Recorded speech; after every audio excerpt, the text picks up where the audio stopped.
Здравствуйте, в эфире программа «В поле зрения», в студии Мария Гущина. Сегодня у нас в гостях начальник управления образования Орехово-Зуевского округа Ольга Чеханова. Ольга Михайловна, здравствуйте. Здравствуйте. Ольга Михайловна, нельзя сейчас в эти дни обойти стороной ситуацию в Ижевске. Родители переживают. Как построена система безопасности в наших детских садах и школах? Когда меня спрашивают, что самое главное в системе образования Орехово-Зуевского городского округа, на мой взгляд, это три вещи. Первое – это безопасность наших детей. Второе – воспитание. Только на третьем месте образование. Тогда, когда проходит приемка образовательных учреждений, самые пристрастные судьи, которые есть в комиссии, участвующие в этой приемке, это специалисты, которые проверяют безопасность. У нас на сегодняшний момент школа оборудована системами оповещения. Это и системы, которые уходят непосредственно сигнал в пожарную часть. Это если говорить про безопасность с этой стороны. Это и антитеррористическая защищенность, это инструкция, которую получают те сотрудники, которые отвечают за безопасность детей. И это договор с частным охранным предприятием, который выделяет нам охранников. Многие родители сейчас скажут, ну а какое может быть частное охранное предприятие, если там сидит бабушка или дедок какой-то. Самое главное, чтобы у бабушки, у этого дедка не замыливался глаз, чтобы он постоянно четко знал, когда он делает какой обход, видел все изменения в состоянии здания. И самое важное, что в кармане у него есть брелок с тревожной кнопкой, для того, чтобы его реакция была настолько быстрой, когда он увидел непонятные события, которые происходят вдруг на территории, не дай бог, да, школы, он нажал вовремя, и тогда приедут специалисты, которые имеют совершенно другие уже моменты охраны. Это инструктаж, обучение, проходят эти люди. То есть что надо делать? Понятно, что справиться с человеком с огнестрельным оружием никто не сможет, даже если этот спецназовец будет сидеть. В течение учебного года мы такие симуляторы этих ситуаций постоянно провоцируем, для того, чтобы дети, даже маленькие, понимали, кто сейчас в экстренной ситуации становится главным, на кого они ориентируются и кто сейчас будет их защищать. Поэтому система, которая отработана в школах, она действительно работает, и каждый определенный период времени школа отрабатывает еще раз эти навыки. И даже такую ситуацию, которая сложилась в Ижевске, она экстраординарная, и говорить об этом очень тяжело, но тем не менее по тем видеокадрам, которые мы на телевидении, в общем доступе сейчас в интернете видим, учитель, которая забаррикадировала дверь, положила детей под парты и отвлекла их внимание до того времени, пока ситуация не успокоится, это тот подвиг педагога, который, на мой взгляд, достоин уважения. Про вот аварийные выходы, то есть все ли это проверяется, то есть чтобы, если что, эвакуация как-то происходила, то есть все знают, куда идти? Вот если вы обратили внимание, то еще в 90-х годах у нас практически все школы на первых этажах были зарешетчены. А сейчас эти решетки все срезаны. Все окна имеют возможность открываться. Все запасные выходы уже давно не закрыты на ключ. Должны быть просто на щеколде. Поэтому тогда, когда идет эвакуация из школы, все выходы, которые есть свободные, все будут задействованы. Перейдем уже к образованию. В этом году у нас создано 43 образовательных центра. Теперь все учебные учреждения дошкольного, школьного, да, образования, дополнительного образования, они входят в какой-то образовательный центр? Или еще остались какие-то, вот, ну, как, скажем так, автономные? И что это дает на самом деле? Создание образовательных комплексов на территории Орехово-Зуевского городского округа до сих пор продолжается. Есть еще школы и есть еще детские сады, которые не входят в состав образовательного комплекса, но тем не менее есть дорожная карта по присоединению дошкольных образовательных учреждений к школам. Для чего это делается? Если кто-то подумал, что речь идет об экономии, то экономии никакой вообще не существует. Просто появляются новые возможности. А какие новые возможности? Это значит, что тогда, когда система образования становится целостной и дошкольный интегрируется в школьном, то единый так скажем, подход к образованию ребенка начинает в полной мере функционировать. Это такие проекты, о которых я уже говорила, это пресс-скул, есть уже первые результаты. То есть, что интересно, это тогда, когда дети детского сада, ну, во-первых, родители не тревожатся за образовательные стандарты, которые реализуются на базе дошкольного отделения. Они абсолютно четко, плавно перетекают из стандарта дошкольного образования в стандарт начальной школы. То есть им не надо платить деньги за подготовку к школе, получается? Абсолютно. Абсолютно, если родители не хотят чего-то большего, не входящего в стандарт.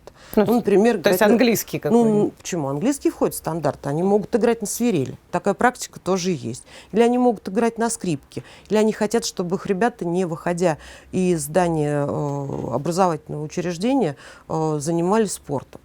И, к слову сказать, это еще один очень интересный проект, который подразумевает приход вот этого дошкольного образования непосредственно в стену школы. Это интересный проект, который называется «Школа полного дня». Когда ребенок остается в школе, есть, соответственно, место, где он может приготовить домашние задания под контролем взрослого, который, я очень надеюсь, и проверит это домашнее задание. Осталось такое стереотипное мышление, наверное, вот с этих 90-х, может, советская продленка, как наказание. То есть для ребенка оставить на продленку это как наказание. То есть и там и смысла не было, там дети, наверное, просто сидел учитель, который смотрел, чтобы они там не убились где-то. На самом деле все зависит от того, как в школе организован этот процесс. Здесь предлагается такой веер кружков, куда записывается ребенок, что он может себя попробовать везде. Он может, у меня кружок по фото, а еще мне петь охота. И вот тогда, когда у нас наша школа Якова Флиера занимает собой все пространство образовательное, уже приходит в наши школы, я считаю, что это здорово.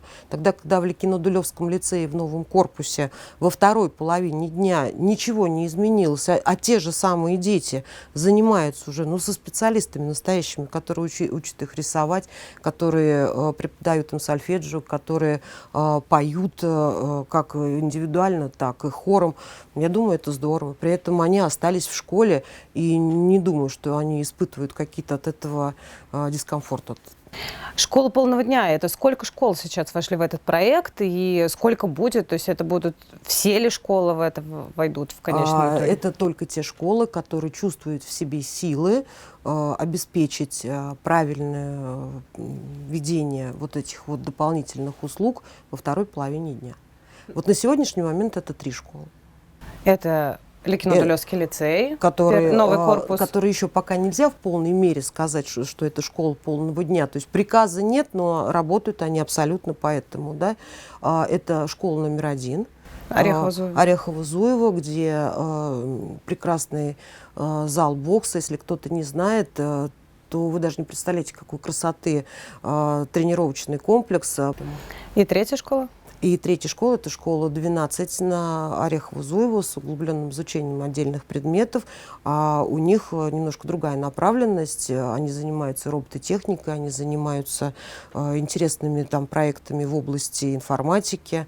Я думаю, что это тоже очень здорово. Ну, то есть сейчас какое-то направление есть у них у всех? То есть где-то спорт, где-то сольфеджио? Не обязательно. Не обязательно. Это может быть хороший микс для того, чтобы любой ребенок нашел себя в этом пространстве. А это с 1 класса? Да. Прямо с 1 класса.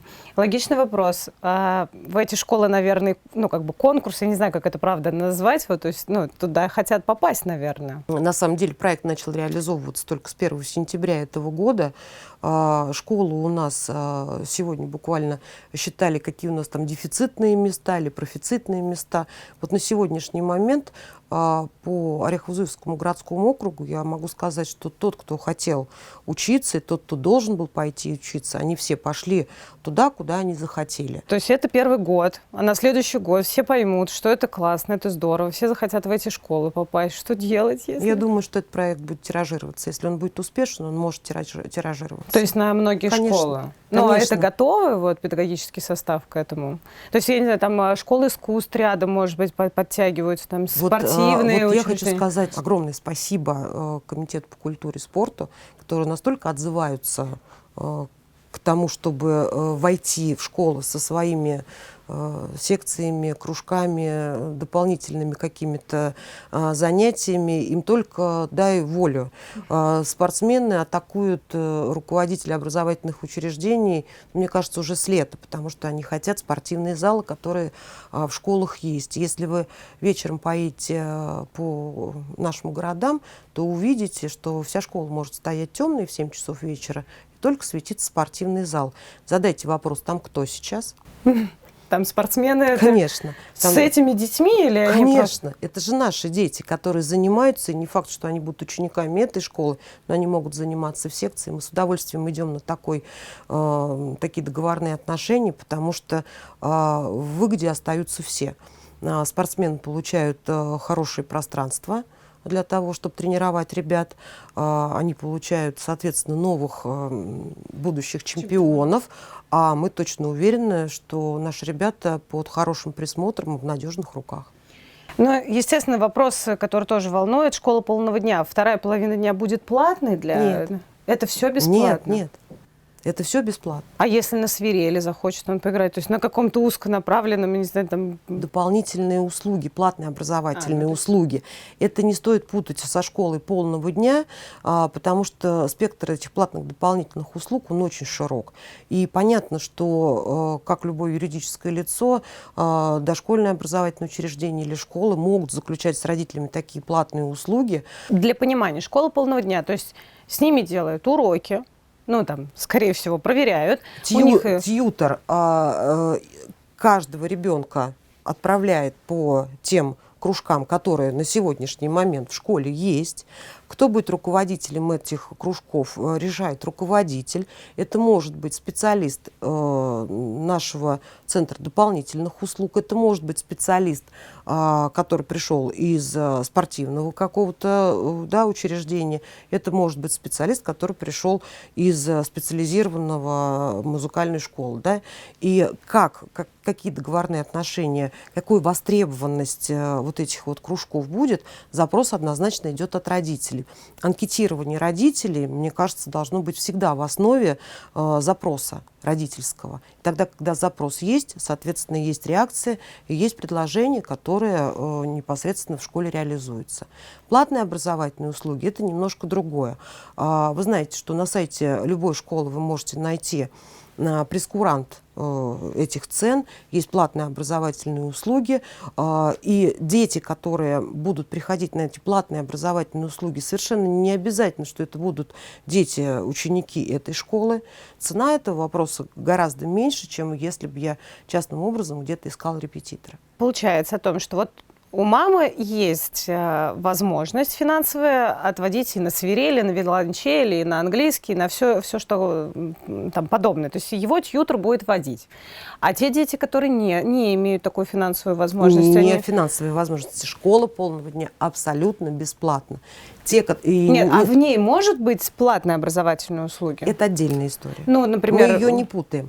Но самое-то главное, что если я мама, но не хочу школу полного дня, а хочу самостоятельно отвести своего ребенка непосредственно, территориально, там, где будут дополнительные услуги реализовываться, положим, на базе школы Якова Флиера, там не обязательно платно это должно быть. Там есть и бесплатные, и очень много бюджетных мест.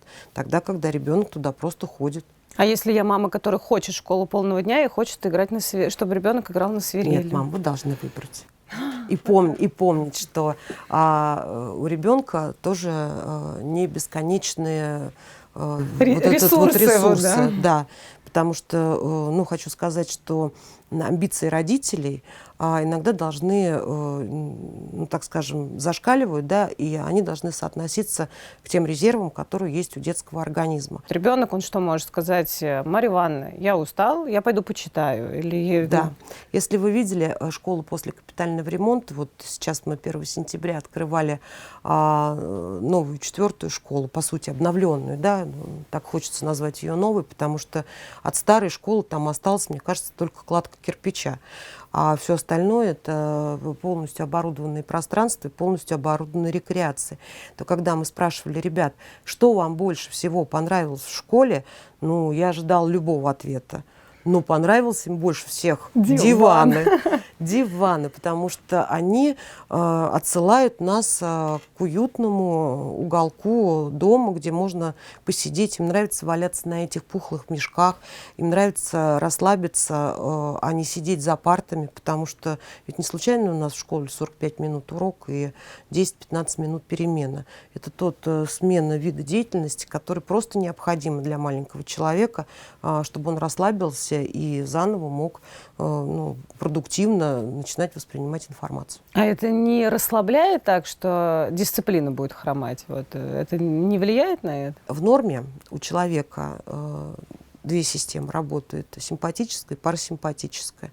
Тогда, когда мы с вами утром просыпаемся, симпатическая система возбуждения превалирует. Мы готовы воспринимать информацию. Через какое-то время в норме начинает работать парасимпатическая система, и мы должны снизить свою активность. Это как раз та перемена и те эпизоды урока, которые учителя очень хорошо знают. И вот тогда, когда у человека две эти системы правильные, хорошо отрегулированные и работают, то получается, что результат есть, и он хороший. Поваляться на этом пуфе — это значит, что запустить эту парасимпатическую систему тогда, когда он немножко отдохнет, когда он перестанет думать, когда он не бесится, да, как мы говорим, родители, а когда он просто хочет побыть один. Или посидеть в уголке на диванчике в этой красивой рекреации и просто посидеть. Или поболтать с подружкой.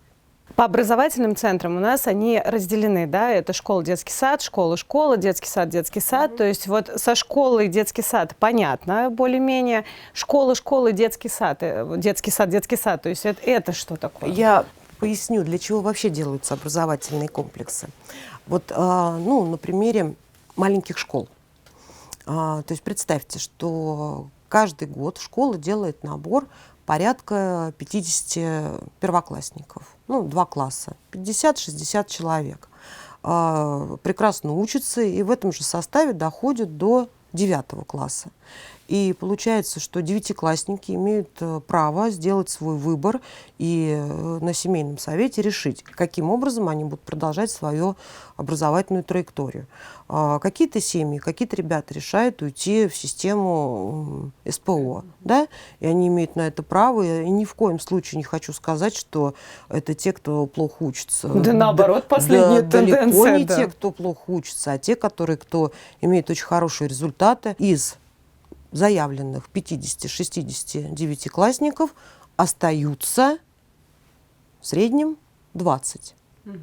Те, которые планируют свою траекторию образовательную в 10-11 классе, собираются сдавать единый государственный экзамен, собираются поступать в университет после 2 лет старшей школы. Что такое 20 человек? 20 человек, которым мы должны предложить какой-то путь. Какой мы можем путь предложить 20? Он один. Стандартный. Обычный, стандартный, общеобразовательный путь. А если среди этих 20 учеников есть те, которые готовы пойти в медицинский университет, есть те, которым совершенно инженеры, это неинтересно, они технари, и они прекрасно совершенно могут поступить в технические вузы ведущей страны. А мы им говорим, что математика у нас будет усредненная для тех, кто ее не будет сдавать, и для тех, кто ее будет сдавать на профильном уровне. И тогда вся наша образовательная траектория становится усредненной.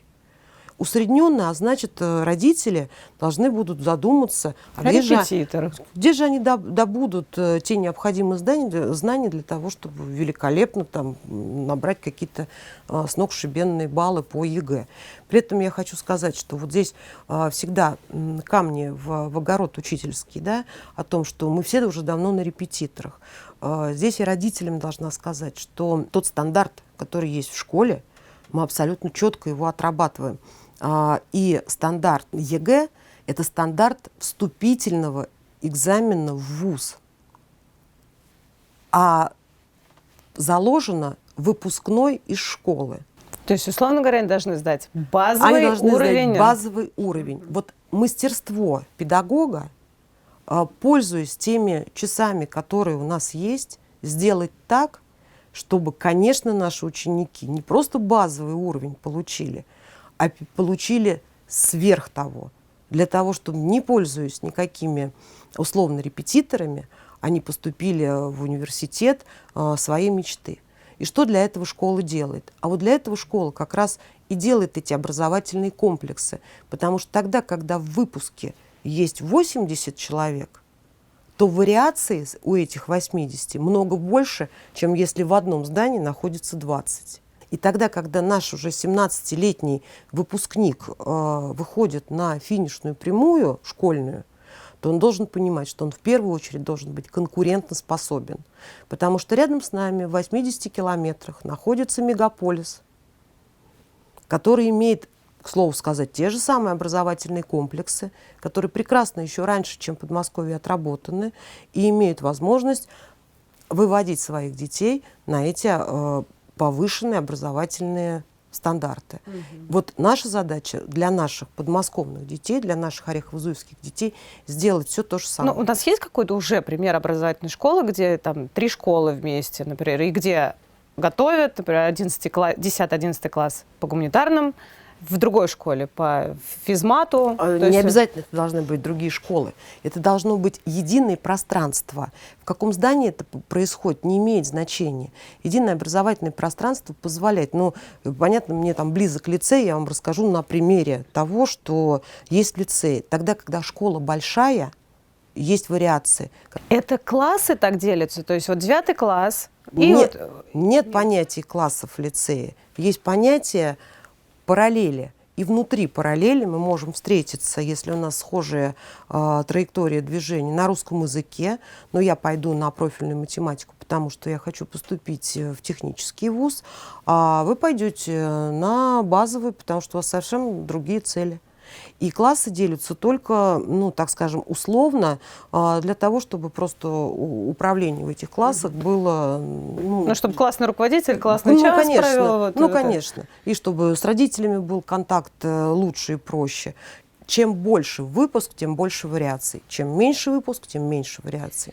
Я правильно это могу аналогии провести, что вот когда мы учились, у нас были, например, английский, немецкий и французский в параллели. То есть и мы на каком-то уроке просто все расходились. А теперь представьте, что это то же самое, но с математикой или с химией.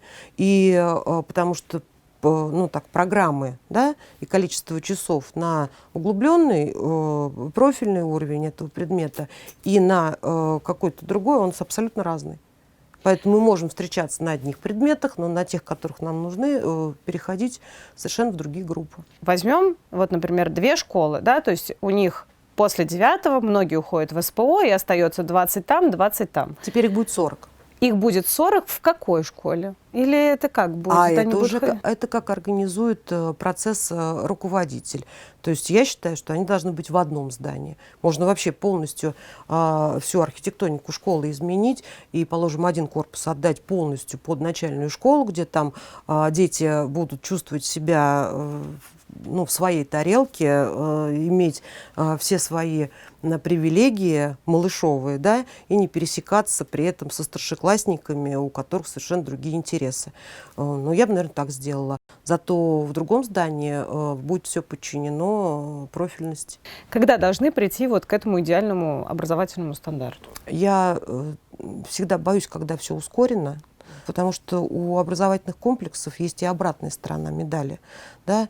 Меня тревожит, когда создаются образовательные комплексы, то, что директор, который отвечает за все здания, находится в единственном экземпляре и в единственном месте. То есть должна меняться и понимание того объема, который руководителем должен быть подконтролен. Это тоже нужно изменить себя по отношению к тому образовательному пространству, которое тебе вверено. Это нужно понимать, что ведь тогда, когда мы объединяем эти комплексы, это не значит, что из 3 руководителей остается один. Это значит, что нужно правильно выбрать директора и правильно на местах оставить руководителей структурных подразделений, которые будут четко отвечать за той ситуации, которая есть на территории этого здания. Надеюсь, что вот тот коллектив единомышленников, который работает сейчас в Орехово-Зуевском городском округе, полностью разделяет мнение о целесообразности каких-то процессов, которые происходят. Когда родители не знают, они начинают тревожиться. Вот, когда не понимают. Конечно. И самое-то главное, что я сама бы затревожилась, если бы мне что-то обещали, если я не понимала смысл происходящего. Но, к счастью, вот как раз наши родительские коллективы в большинстве своем очень отзывчиво отвечают, да, на те изменения положительные, которые происходят. В этом году ввели единый образовательный стандарт, да? Правильно я понимаю о том, что вот на уровне Госдумы, о том, что теперь все учатся по одним учебникам, одна программа идет. Это действительно так? Мы перешли пока еще в таком режиме начальной школы и немножко шестых и в некоторых школах седьмых классах в этом году основной школы. Учителя понимают, что происходит, как он работает, этот стандарт, но для родителя или для ребенка он абсолютно не будет заметен, потому что это хорошее, в первую очередь, знания, умения, навыки, которые мы должны дать своим детям. Мы продолжаем давать и универсальные учебные действия. Это то, как научить ребенка, где добыть информацию. Да, потому что мир очень меняется, наука не стоит на месте. Мы должны четко следить за этим. И этот стандарт меняет подход. То есть уходят какие-то предметы, которые нам казались классическими, и мы всегда с радостью делимся, что мы делали на уроках труда в школах, а теперь это совсем другая сфера. Это робототехника, это IT-технологии, это очень много цифровизации. Это здорово, потому что детям, которым сейчас по 7-10 лет, им жить совершенно в другом мире. И мы не можем отставать от них. А вот что касается курсов истории и вытекающие вопросы из этого, в этом году очень патриотично начался год учебный. Есть интересные очень инновации, которые поддерживают все учителя однозначно и большинство родителей точно. Этот год каждый понедельник стандартно во всех школах, буду говорить про Орехово-Зуевский городской округ, подразумевая Подмосковье и всю Россию, начинается с подъема флага. Лучшие поднимают флаг Российской Федерации под гимн, который дети поют, сами поют вживую. Мне, как матери, если бы я представила, что мой ребенок поднимает флаг, я была очень горда. И ребята это понимают.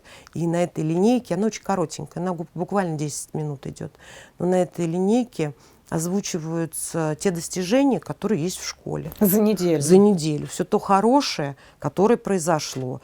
Строятся те планы, которые на эту неделю, так скажем, намечены. И первый урок во всех школах страны один и тот же. Он называется «Разговор о важном». В зависимости от возраста ребенка разговор о своем, о том важном, который важно конкретно для этого возраста. Чаще всего разговор о важном ведут классные руководители. А самое интересное, что в каждой этой презентации есть касание нашего какого-то местечка подмосковного, да, когда ты понимаешь, что это же про наш Ликино-Дулевский завод, я же знаю, у меня там мама на нем работает, да? Или это про наш Орехово-Зуево, я же узнаю это место, потому что в этой презентации вдруг кусочек улицы показали, да? Это значит, что в этот момент формируется не просто такая патриотическая любовь к родине, да, а патриотическая любовь к своему месту, где ты родился, к пониманию того, в каком пространстве ты живешь, что ты сам являешься частичкой этого пространства, что про тебя знают, что о тебе заботятся. и надеются, что ты будешь беречь то любимое место, в котором ты родился. Здорово, что такие уроки ввелись, потому что там говорят о Чайковском, там говорят об экологии, там говорят о Великой Отечественной войне, там говорят о тех героях, которым славен наш подмосковный регион. И, на мой взгляд, ну, кто, если не мы, сейчас расскажем детям о таких интересных вещах. Еще один проект интересный, который тоже, наверное, начинается, это «Умные каникулы». Это, наверное, тоже мечта родителей, потому что все-таки каникулы, они выбивают даже из рабочего процесса ребенка, ну, родителей. На мой взгляд, это один из самых сложных проектов, которые есть. Потому что мы привыкли, что, ну, и стереотипы у детей такие, что каникулы – это безделье. Оно безделье-то, помните, да, я говорила, оно иногда очень полезно. Просто полезно для того, чтобы восстановиться. Но когда этого безделья становится много, а летние каникулы – это целые 3 месяца безделья, то всю первую, ну, модуль триместра, это весь сентябрь, мы пытаемся только восстановить то, что было 3 месяца назад. За 3 месяца файлы очищаются у многих практически полностью. А вот умные каникулы – это отдых, но с большой пользой.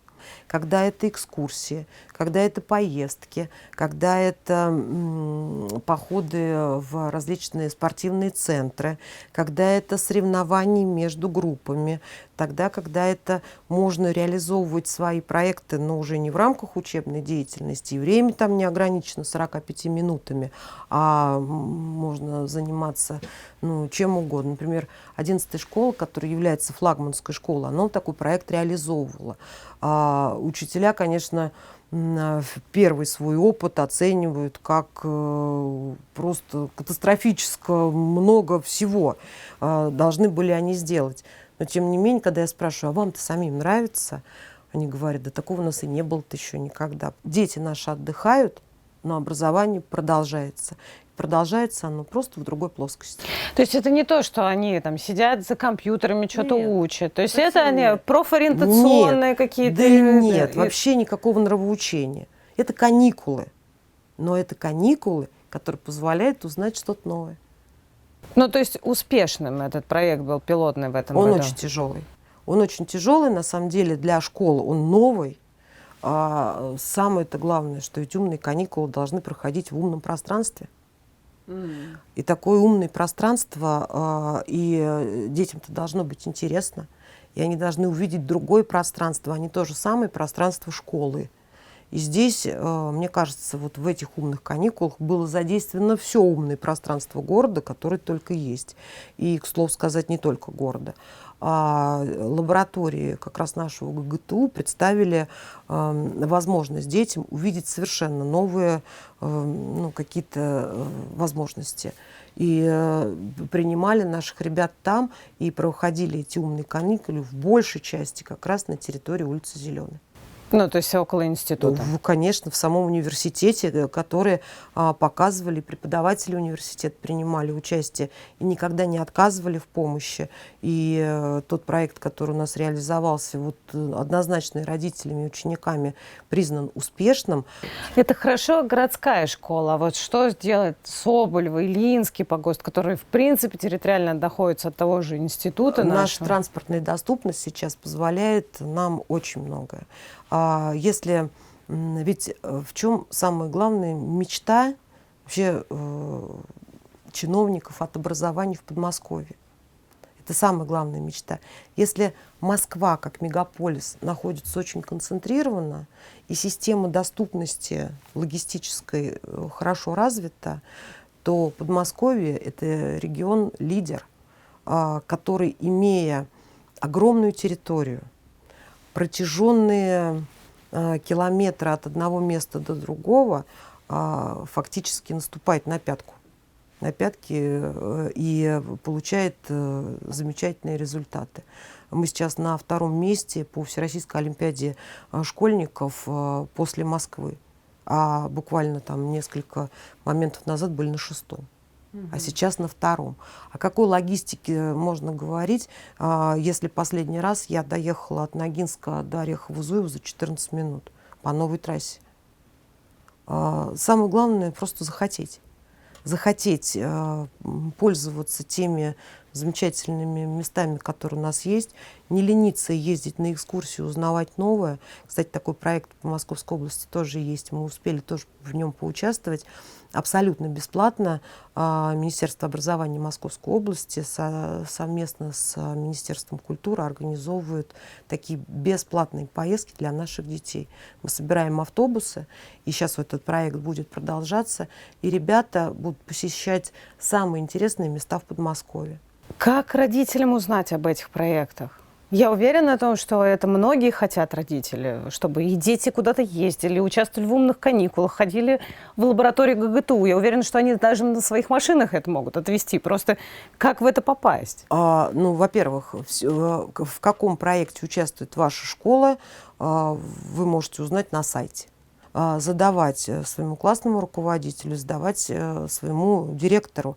А для этого нужно просто ходить на родительские собрания. Что такое школа, которой можно доверять? Какой-то новый термин появился, я не знаю, статус. Статус. На самом деле это тоже проект интересный. Школа, которой можно доверять. Это значит, что стабильно школа работает и по всем важным ключевым моментам достигает высоких показателей. Если говорить о рейтинге школ, да, которые вот есть на сегодняшний момент, есть система светофор, которая работает и в школах тоже. Это школы зеленые, желтые, красные зоны. То я с гордостью могу сказать за Подмосковье, что в этом году в Подмосковье вообще нет ни одной школы красной зоны, которая бы была неэффективна как образовательная организация. Но есть школы желтой зоны, которые есть над чем трудиться, есть куда двигаться. И вот здесь я могу отметить, что в Орехово-Зуевском городском округе нет ни одной школы желтой зоны, которая бы находилась в нижней границе списка. То есть желтая зона есть, но она зона, ближе к зеленой или середине золотой? Она бледно-зеленая.